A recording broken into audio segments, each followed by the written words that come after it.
Hi, everyone. Thanks for being here. Good morning, good afternoon, good evening, wherever you're joining from. Thank you for joining us for the sixth webinar in this series presenting WorldFAIR project outputs. Today, we are talking about disaster risk reduction. Before we begin, a few quick housekeeping notes. We are recording this webinar and we will be sharing the recording with you via email after the event and also on our YouTube channel and on our website. If you have any questions, please put them in the chat. There will be a Q&A section at the very end. A few words on our webinar series. So as I mentioned, this is our sixth webinar. We have run 5 webinars by our case studies and 1 webinar by our project coordination and our communications team introducing the project. So today we are here. We are talking about disaster risk reduction, and we have 1 more webinar coming up this calendar year by the Cultural Heritage and Social Surveys teams, who will be discussing their 2nd round of deliverables. And if you've missed any of our previous webinars and want to catch up with the recordings, or if you want to stay in the loop about future events that we're scheduling, because we are currently scheduling our 2024 dates, please visit our website there at the top right of the screen. So the WorldFAIR case study on disaster risk reduction. Disaster risk reduction, a diverse community, diverse group of people and organizations, including NGOs, government bodies, researchers, practitioners and institutions engaged in disaster risk, the mitigation of disaster risks and also building resilience. And this case study, this WorldFAIR case study aims to describe this plethora of detailed specific data available and resulting from this diversity and finding ways to unify them. The vision is to make significant steps towards the creation of a communal language and mutual understanding within DDR. So as we mentioned, the DDR, data used in DDR, highly heterogeneous, coming from multiple sources and delivered in multiple formats. So this case study is proposing a data revolution that will transform the DDR data into fair and open, well-defined by standard vocabularies and ontologies. The ability of the community members to better share data, terms, and solutions should then lead to a more global understanding on the current state of DDR, to better solutions, and ultimately to save lives. And if you liked what I just said, go to our website and visit our case study cards page, where all of our case studies have compiled a basic summary of what they're doing with a snapshot of their challenges, the proposed solutions and recommendations, and a lot of interesting stuff about cross-domain application of their work.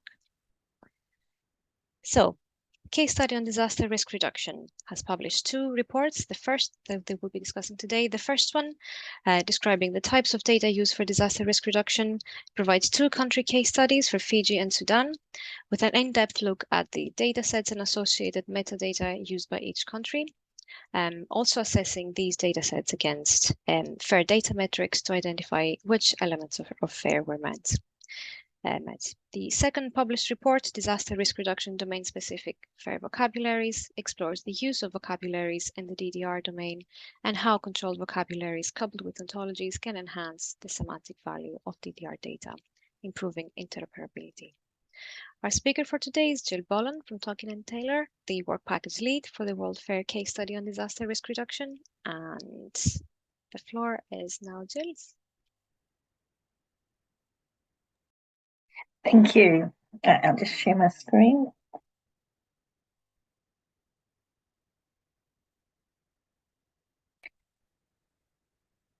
Right, as Alex said, I'm working on the work package 12, which is disaster risk reduction. And myself and, sorry, I'm just making sure this works. Yep. This work package is done by myself and Bapon. We both work for Tolkien & Taylor, although Bapon's currently working for the Green Climate Fund at the moment. Both of us have a lot of experience in natural hazards, and Bapon in particular has a lot of experience setting up global early warning systems and resilience projects. I've got a more data-centered or data sort of background. I've got a statistical degree and a data science degree, and I'm particularly interested in how you can use spatial analysis for disaster risk reduction and modelling hazards. So that's me. So I just wanted to start the seminar with a little bit of a video which just sort of sums up quite a lot of the points that I'm going to make, and also is sort of one of the reasons I'm so passionate about working in this area. So it's just 3 minutes, so it should... I've been here through about 5 cyclones probably, and this was the worst. Sorry. I ran away from the site once the waves started getting bigger. Alex, can you just confirm you can hear that? I can't see you guys anymore. Yeah, we can hear it. Cool, thank you.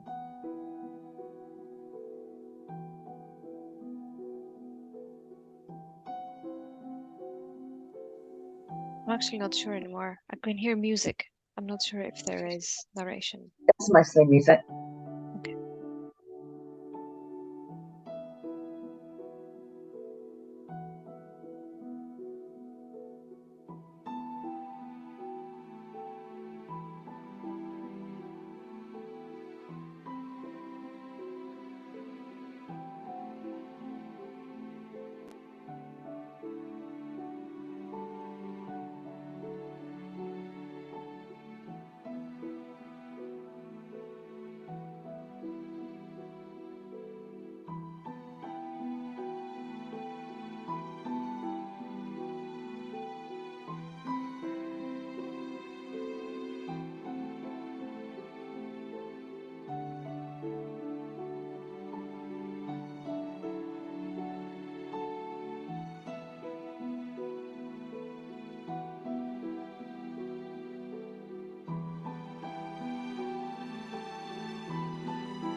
Recent years, the number of and the intensity of cyclones we are having in the region is quite high. Category 5 tropical cyclones we have been having for a number of years now.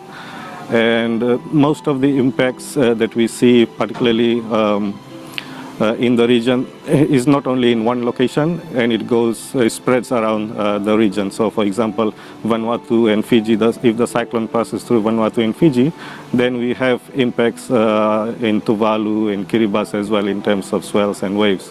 So, and we know that large population and infrastructure are in the coastal areas, so there's a lot of impact on that.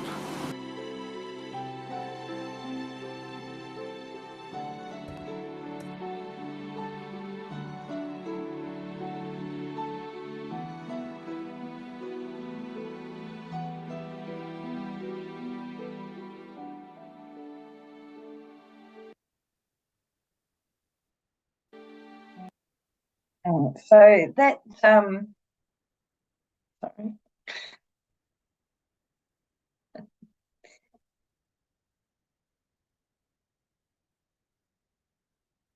So that's the reason I played that video, is it's, as I said, it sums up quite a lot of things. The fact that, you know, there's the disasters in the Pacific. It's one of the worst places in the world for climate change and disasters. It affects regional, so it's not just a local one country thing. Some of these huge disasters there, they can affect a whole region at once. And also there's an idea that there's these compounding impacts. So we had a pandemic, and then a cyclone happened during the pandemic. So we've got 2 disasters happening at the same time. And that then again changes the way that people can interact, and changes how hard it is to collect data and collect impact assessments and things like that. But the good thing was that after, one thing the cyclone inspired was this idea that basically we need to collect data and we need to collect it in a standard way. All of the countries should be collecting the data in the same way, and they should all be sharing it together. And by doing that, by collecting it and sharing it, it's going to give us information about what's going to happen in the future. The data is going to be used to develop coastal flooding models, which will build into Fiji's early warning systems. Fiji provide early warning systems for the whole of the Pacific in conjunction with the WMO. But, you know, this initiative here to try and standardize the data collected, and they had templates so that everybody was collecting the data in the same way. And that's going to give us a clearer understanding of the impact, more prepared response, and it develops a regional attributes and things like that. So to me, these are very important factors in terms of the data that's used for disaster risk reduction. This is just a picture of the cyclone. You can see some of the little tiny countries here and how big it was. But basically, good data helps communities prepare for disasters and helps reduce the risk of damage to properties and infrastructure. The survey team leader, Sophie, who you saw in the video, said the templates were developed, they were clear, they were easy to use, and they were well received. And I think this is probably a very important statement. You don't have to be a scientist or a technical person to use things like that. And that really leads into, because disaster risk reduction is, you know, in almost firstly about the local communities and people that have been affected. And it's just the wide range of people that are involved in disaster risk reduction, from those local communities right up to the scientific community, and then to the global organizations like the UN Disaster Risk Reduction or the WMO and things like that. That just shows you how wide the scope is in terms of people and data that's required for disaster risk reduction. So in 2014, the United Nations for Disaster Risk Reduction called for a data revolution. They said that valid, timely, useful, and interoperable data was a necessary requirement for the global effort to support the Sendai targets and the reduction in disaster risk. So this key term, interoperable, the fact that different communities, everyone can share the data, but we all understand what is needed. Because DRR research is interdisciplinary in nature, with researchers from across the sciences, people working in climate change, environmental, social science, cultural information. There's also statistical information. It's pretty much any data you can think of could probably be used for DRR. So that interdisciplinary research is vital. And basically, you know, climate change is going to increase the frequency and severity of some climatic events. And so there is an urgent need for us to start really putting as much effort as we can into disaster risk reduction. And increasing the fairness of the data used is going to really help that and could save lives. So as Alex introduced, it's very heterogeneous, the data. There's so many sources, different formats, things like that. You've got people like the World Bank, the UNDR, Relief Worb, Earth observation data, which is satellites, but also ground sensing data that we've got all over the world. Things like, you know, you've got tidal gauges, you've got tsunami wave gauges, things like that. You've got OpenStreetMaps, statistical departments, ministries of government, including emergency and emergency responders, disaster agencies, and also there's a huge databases of past historical events as well, which has got a lot of information in there. But it's very hard to combine that to give us a coherent assessment of the status of DRR at both the local and the global level. So again, that interoperability is essential. And also we need to think about the format that the data can be provided in and stuff like that. It needs to be something that everybody can use, that it's accessible and compatible. So I think, like for me, that the data format is becoming less and less of a problem, because I know we can map data formats pretty easily now and things like that. But just the idea that it has to be usable and for anyone in the world should be able to access this data and use it to make their lives better.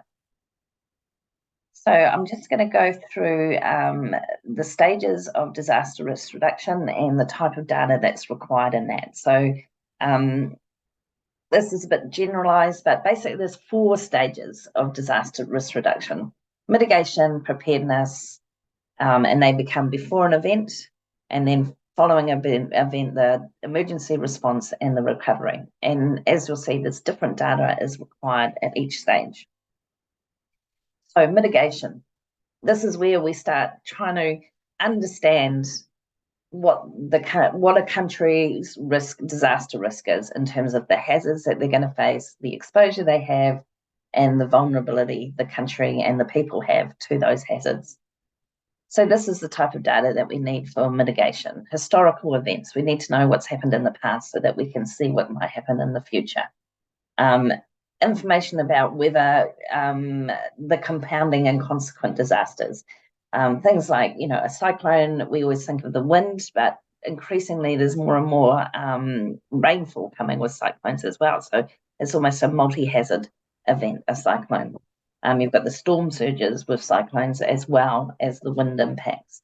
Things like heavy rain can lead to really bad landslides. So disasters tend to be these sort of evolving events. And then we also need climate indicators, information on seismic events, information about the local topography and geography that really helps us understand how vulnerable things are, soil characteristics, steep landslides, things like that. That sort of information is really important for understanding vulnerability. And then things like, and same with where critical infrastructure is located, roading networks, characteristics of buildings, locations. So you can see there's a lot of information required in the mitigation stage, but the whole point of mitigation is to understand what the risk is at particular locations. Next is preparedness. Once you've got a good idea of what the risk is, then you can start preparing for all of preparing, which is all the activities undertaken prior to an event, and its aim is to improve response and recovery. So this, now you need information about where evacuation facilities are. Are they in the right place? Are they placed? Can people access them? Where are aid supplies? What condition are the aid supplies in? Where are they located? What's emergency facilities are available? How much is available? Where are they? Who's going to help with the emergency? Who's going to be doing the responding? Things like that. And also sort of climate outlooks to see what's sort of be coming up. So that you've got, this is where your early warnings can come in as well. Then the next stage is your response stage. So the event has happened and now you're responding. Again, you want that early warning information because that gives you a lot of information about where the event did take place, and you can get your response sort of ready even a few days in advance if you've got good early warning information. But then you need to know where it happened, what happened. Is there any subsequent disaster events predicted to happen again? Again, like I said, is there going to be landslides if the rainfall is high enough? Is there going to be storm surges as well as the wind, things like that? And then where are the people that are going to be at risk? How can we get them? How can we, and then we can start making damage estimates. So what's the initial quick damage estimates to have an idea of where the worst damage was? And then, as I said, where is everyone located? How can we get to them? How can we get them out if there's an emergency?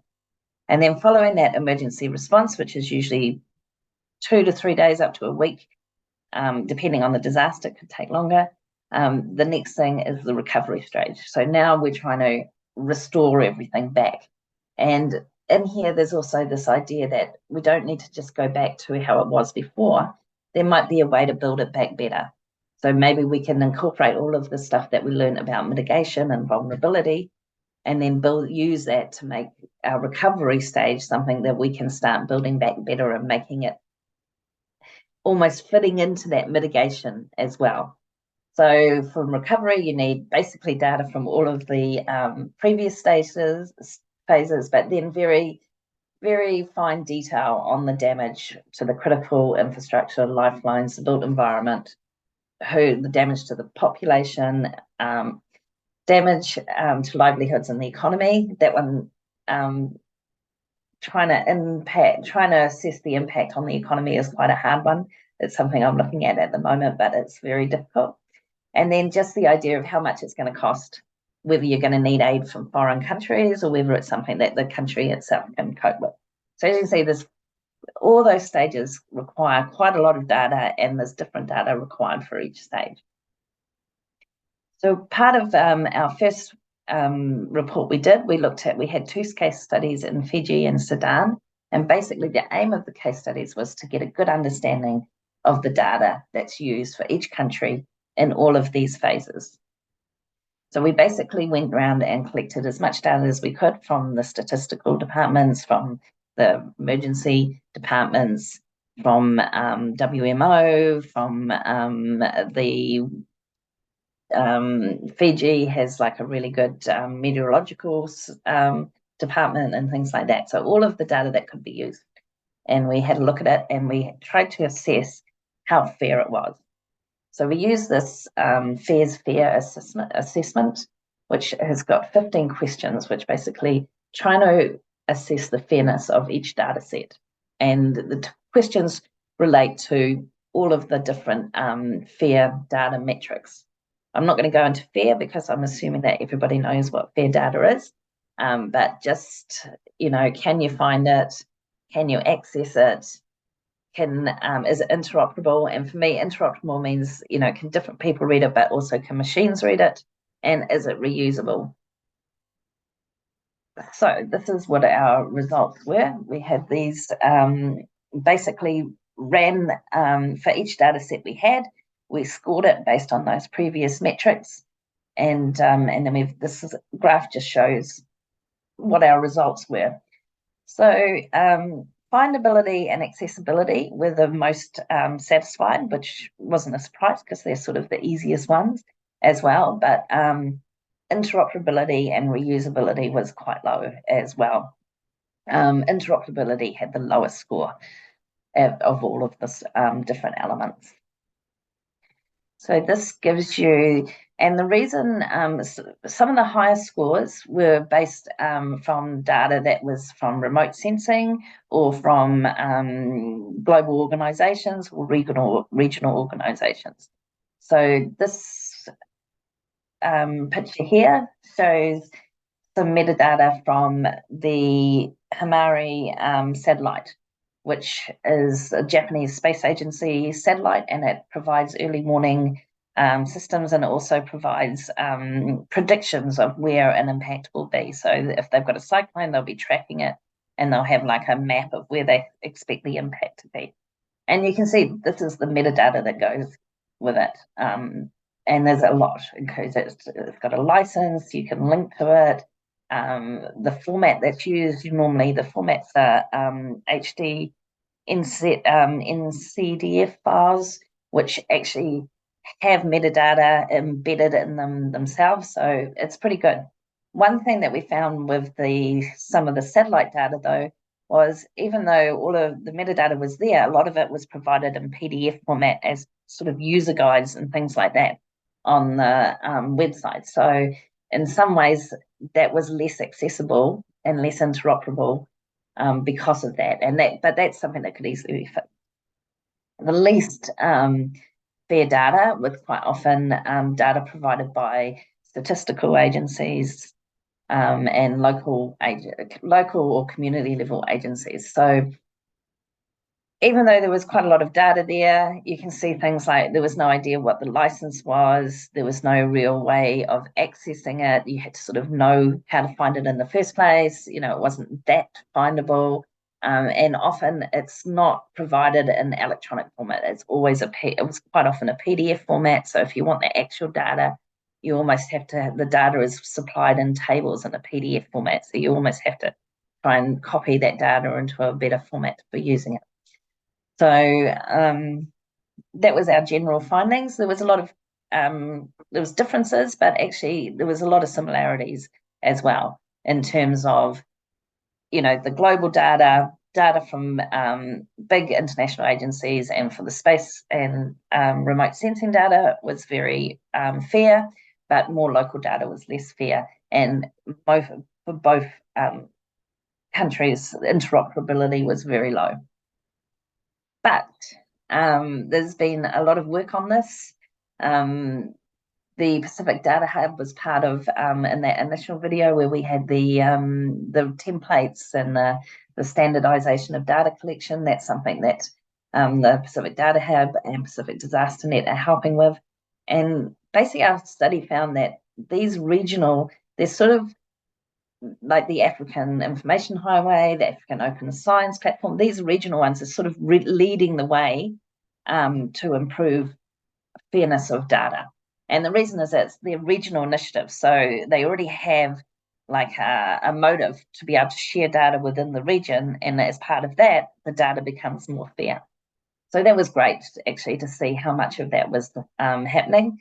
And all of these sort of agencies were using global standards. So they were looking at the ISO standards that were already there, like and DCATs and things like that. So they made sure they were fitting in with international standards, which was fantastic, really. All right, so that was our first case study, looking at the type of data. Second one, we looked at vocabularies in disaster risk reduction. So the idea of a vocabulary, we think it plays a crucial role in understanding the semantic meaning of data, and therefore semantic interoperability, because it gives you a shared, standardized set of terms, concepts, and definitions. And they're basically essential for data integration, data exchange, and interoperability between different systems or organizations. If you have multiple parties using the same vocabulary, it becomes much easier to interpret and share data. And that's exactly what we need in DRR. So we had a good look at what vocabularies there were, and we found at least 10 controlled vocabularies, and they were all widely used. So that in itself, I think that was quite interesting. There was quite a few vocabularies. I think there's probably more than 10 out there. These are the sort of the more widely used ones, and they all had different terms and definitions. And then we looked at disaster databases. So these are things like the MFAT database, the Sendai database, which collects data for one of the Sendai priorities is disaster risk reduction, and they collect data for that. And again, the data there's a lot, I won't go into this because there's a lot of papers talking about how inconsistent and incomplete this data is.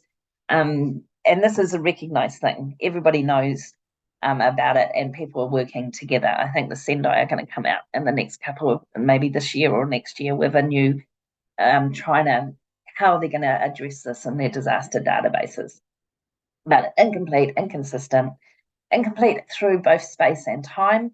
So historical data is there's a lot less information, historical data, than there is about modern data. So you have to think, that data is different. How are you going to standardize it so that you can bring the historical data up to what modern data is, or present day data? It was also incomplete through space. Like some countries have a lot more data than other countries. So you can't even compare countries sometimes, because they might not have collected the same data. They don't have the same resources, things like that. And overall, the metadata is very poor.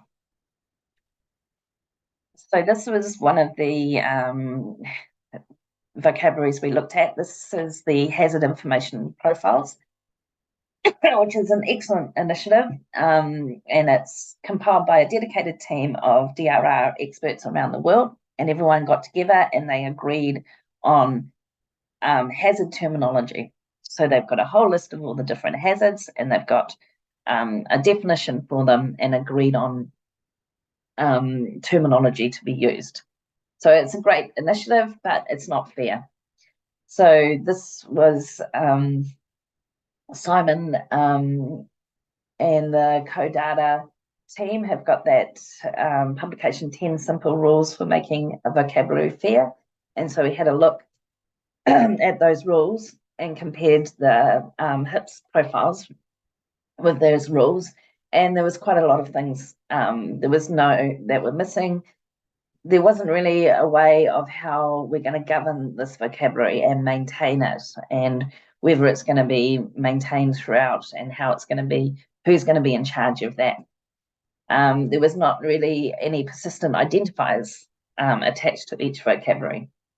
The vocabulary is only in PDF format, so it's not machine readable. There wasn't any metadata associated with it. And while it does have some hierarchical and some categories, there's not really any semantic standards applied. This is something that's known, it's not news to people, but it just goes to show this is something that it probably took 2 to 3 years to create. It's a really great initiative. Experts from all over the world were part of it, but it still doesn't meet this FAIR data standard. But there is going to be progress on that, and I apparently over the next couple of years, we're going to be trying to, there's going to be more focus on making that fair. So there's a lot of, even though the aim of getting a standard vocabulary is a really good aim, and I totally, I think that's, it's a great thing to be aiming for, but there's a lot of challenges, and the reason for some of those challenges is just because of the different people and the different organizations and how wide and different that data is. And like local people will come up with their own terms to describe what's happening to them, and that's going to happen whether you like it or not. That's always going to happen.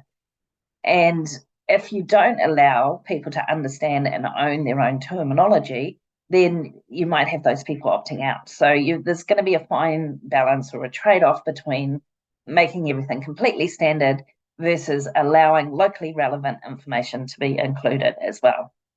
And some of the thinking we were about is you don't necessarily want to get rid of any locally relevant information. Maybe what we're better off is working out how to link that information, how to map it, so how to include that into an ontology or into a vocabulary for DRR.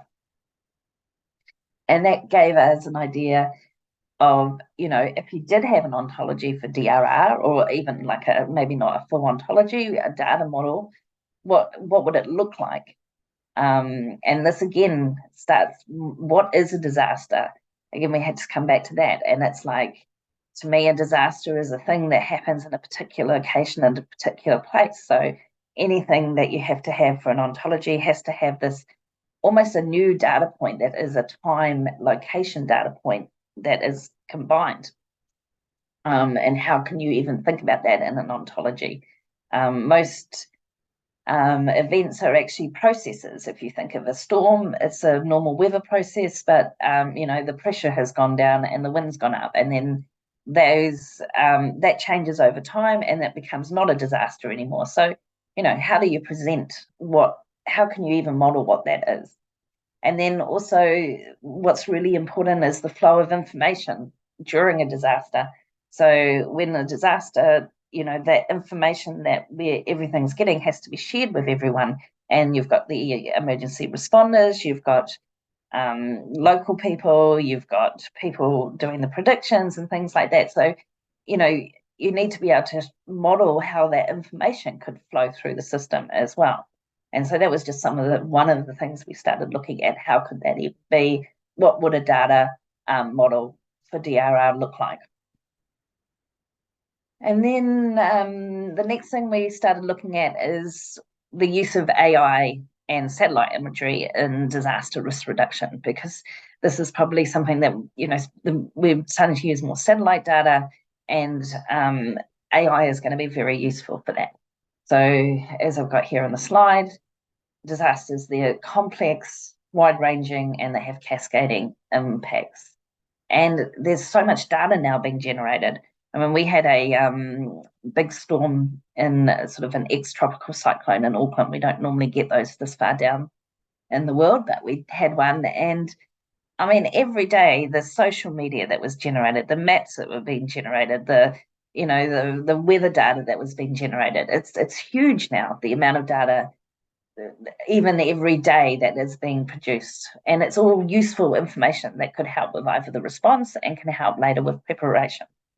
So this idea that we sort of started talking about is, if you're going to be able to use all this information and you're going to be able to link it and put it in together into a sort of a coherent idea of what's happening, we're going to start needing AI to be able to do this. And AI algorithms are going to help us analyze these large complex data sets and fuse this heterogeneous data together. But in order to do that, we need to have interoperable data. It has to be machine readable, semantically linked.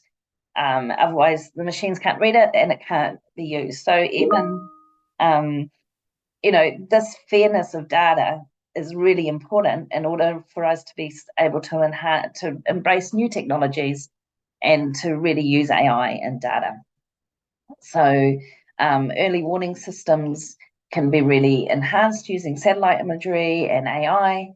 And basically, the WMO has called for every person on Earth to be covered by a multi-hazard early warning system by 2025, which is only 2 years away.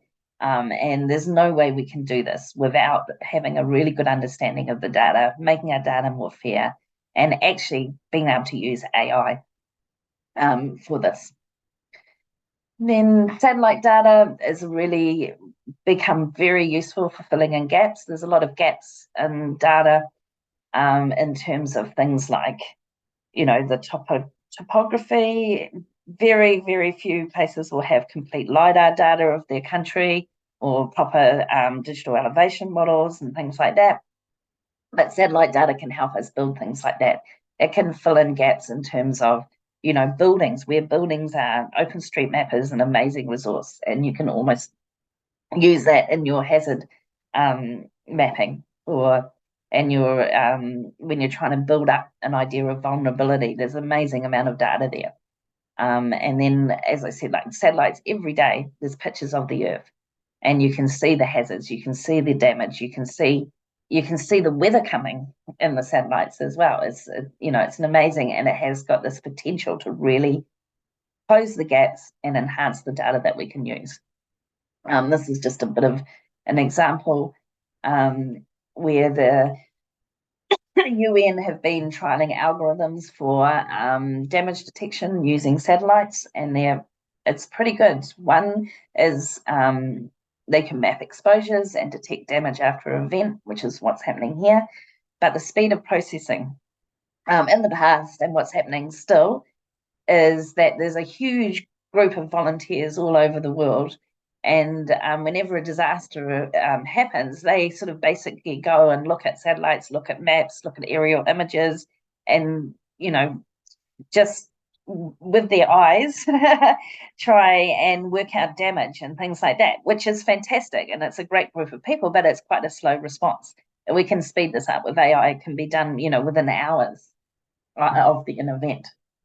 And also, you know, there's the ability to start comparing time series of images rather than just one. So if we can use AI, we can process more data, do it faster, and it's pretty accurate. I would say it's not as accurate as human vision at the moment, but it's pretty much getting up there. And the payoff in terms of speed is probably it's a good compromise. This is the World Flood project, which is an AI and satellites trying to detect flooding, and they've done a lot of this. A group of people have got together and taken 424 pairs of Sentinel-2 images, and they've built a machine learning model based on that. So they've pre-trained neural networks for flood detection. And some really new exciting stuff is that these models now are going to be deployed on board the satellite. So when the satellite is streaming back images, it's also streaming back pre-processed data as well. So you're getting real-time pre-processed data. And so that's just this idea that we've got so much data, we need to fuse it. It all comes from a different time period, different different temporal resolution, different spatial resolution, different spectral resolutions. We're going to need AI to help us fuse all of this stuff together. And basically, the European Space Agency is trying to build a digital twin. And that is a lot of the reason for building that, is to be able to real-time monitor what's happening in the world, and that will really help with early warning systems.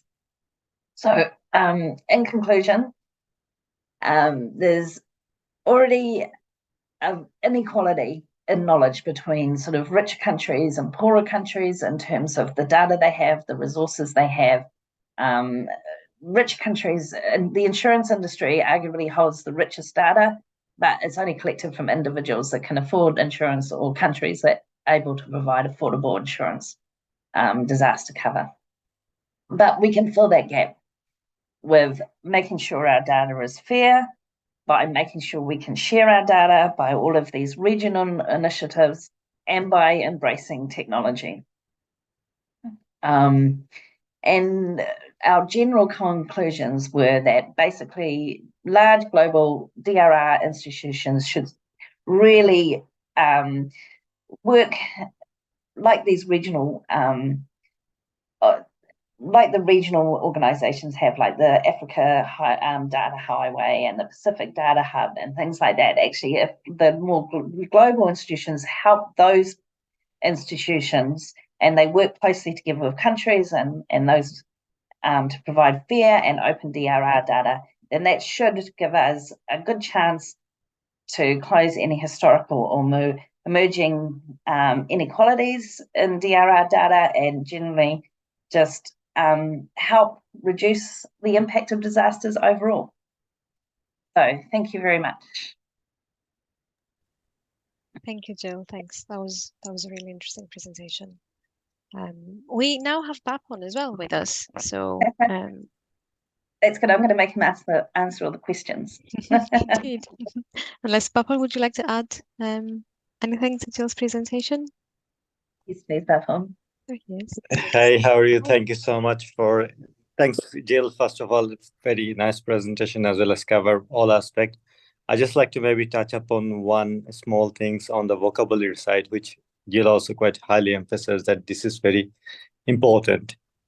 And recently, actually, we actually try to put a very strong message that why actually this vocabulary is needed, standardization, as well as how that could be actually creating to the community, especially the disaster and climate change. One of the estimates that we come up with that, which is we actually provide a message recommendation to IPCC that every cycle that the way we are actually changing the vocabulary for scenarios, it costing actually $200 million per cycle. And which is actually humongous actually for a community aspect, as well as national government aspect, to understanding, interpreting, as well as applying those kind of new information, digesting and use for their own purpose.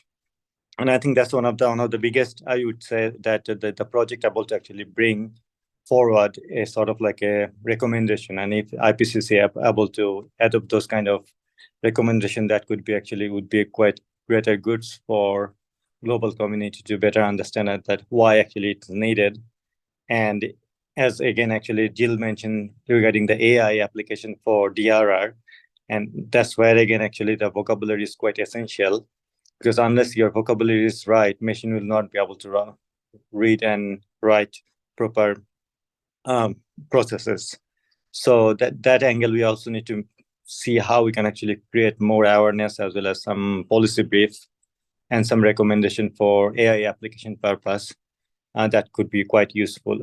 One of the aspects would be good actually if Jill we can look at regarding the as you just mentioned about the HIPs. So HIPs actually now going through a review process on the second phase.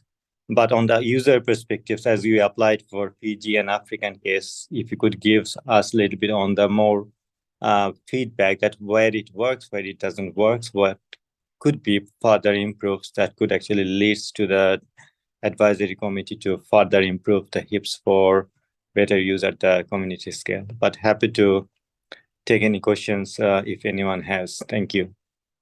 And welcome. Greetings from Uganda. I'm right now. Thanks, Papan. Thank you.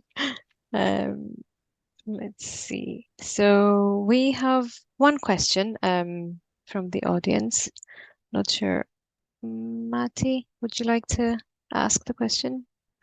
Yes, there we go. Sure, Thanks. sure. So basically, I was just wondering, maybe specifically in this sort of you have the acute situation, and then it kind of sounds like you would be in a rush to collect the information and produce, for example, the damage estimates, because I think the attention span of people funding the rebuilding, it tends to be fairly short. But I think in general, I mean, I think how much of an issue is sort of the data types and let's say different time spans that you have in different parts of the cycle, because I think planning and so on, you probably talk about years, and then the actual response and rebuilding, then we are talking about weeks, I guess. Sorry, you're muted, Jill. So, yeah, I mean, I'll get Papan to speak on this too, because he probably knows a bit more. But yeah, I mean, I would say sometimes the recovery stage might take years. I mean, we had the Christchurch earthquake in 2011, and there's still building recovery going on from there. So, but yeah, it's interesting, the different phases. And at some point, you need those really careful considerations, the mitigation phase. And then the event happens and wham, everyone needs to be on board. The data needs to be as up to date and quick as possible. And that's a whole different type of data, maybe even different types of formats that need to be used, because people need to be able to get it on their mobile and things like that, So yeah, it really complicates it. Not sure if I answered your question, but just, yeah, I agree with you on that. So Papan, I do you mean, have any? Yep. Yes, carry on, Marty. Yeah, I mean, it's sort of it's interesting in a way that it sounds like there would be sort of further studies needed in a way of let's say. Yeah, I think if you look at also from the core data side, we actually published a policy brief on the transition period. Like, each phase has its own characteristics, but also when you're actually moving from one phase to another, there are actually data gaps as well as various data requirements in terms of transitioning from preparedness to response to recovery, and what are the recommendation on that particular side, especially on the post-disaster need assessment areas. But also, if you look at a natural pathway of a disaster, there is no actually sort of declaration that, okay, this is your response phase, this is your recovery phase, because everything may be overlap or parallelly going through. And actually that also sometimes creates some confusion, as well as financial obligation, all sort of things. So how that could be minimized, we try to cover in that particular policy brief from the core data side. And I mean, like, one of those things, we just recently had a lot of landslides due to heavy rainfall, and there was some real quick repairs and recovery. And then, a month later, another huge event happened, and half the stuff that got recovered got washed away as well. So it was almost, and, because the land was so saturated, just any extra rain was going to have an impact. So actually, in some ways, the disaster event was still happening because the ground was still saturated and the vulnerability had changed so much. And so, how do you make sure when you move into that, you've moved from the response stage to the recovery stage? It's quite hard. Thank you. Thank you all. We have just over 5 minutes left. Anyone else from the audience that would like to ask a question for Jill or Papan?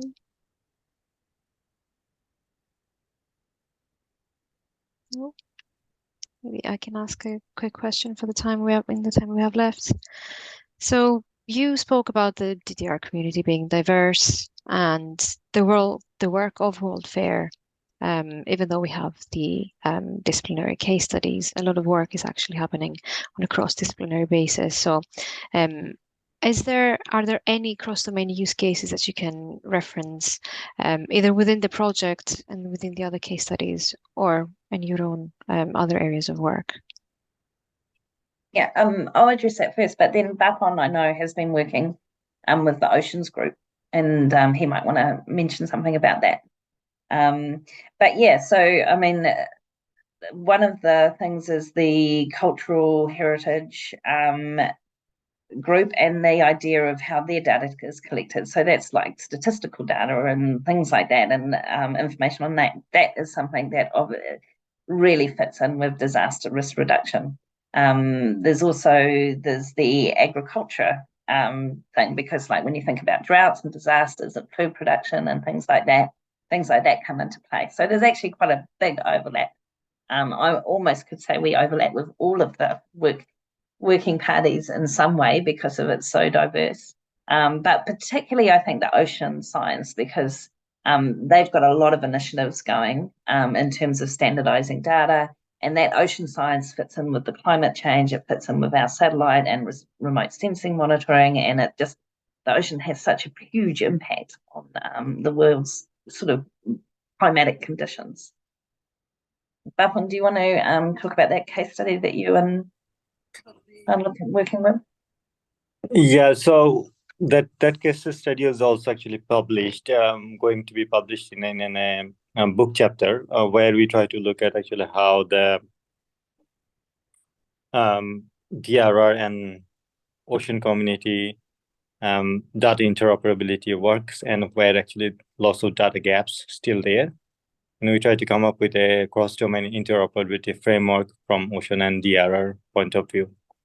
And I think that would be also quite interesting actually to look at both the community to how the cross-domain interoperability works and where is the gaps and how that could be filled up. Thank you. Thanks both. Anything else from the audience? No? Okay, so we have 5 minutes left, and I think if we have no questions from the audience, and if is there anything our speakers would like to add? No?